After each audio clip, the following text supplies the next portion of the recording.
creator ka at biglang bumagsak ang views mo, tapos naging red or yellow ang dashboard, huwag kang kabahan. May paraan para bumalik sa green ang dashboard mo.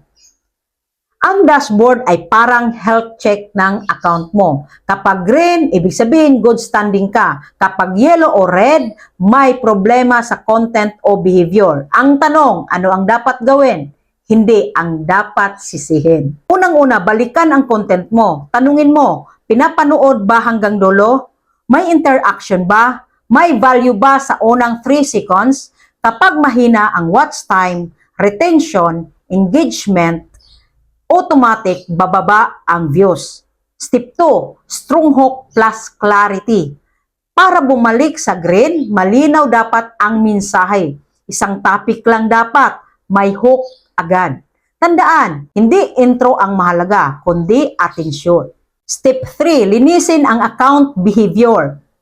Iwasan muna ang pagre-re-upload ng content ng hindi iyo. Iwasan copyrighted sounds, spammy captions, clickbait na walang value. Kahit isang violation pwedeng makasira ng buong account health.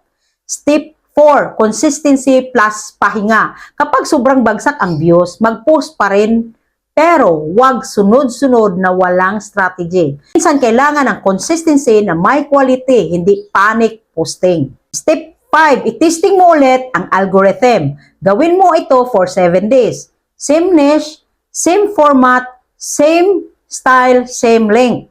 Para maintindihan ulit ng algorithm kung sino ka at para kanino ka. Hindi ka shadow ban, hindi ka pinag-iinitan. Ipinapakita lang ng dashboard kung ano ang kailangan mong ayusin. Ayusin mo at babalik sa green. Kung gusto mo ng follow-up video kung paano basahin ang dashboard, i-comment mo green. Sabay-sabay tayong babalik sa red.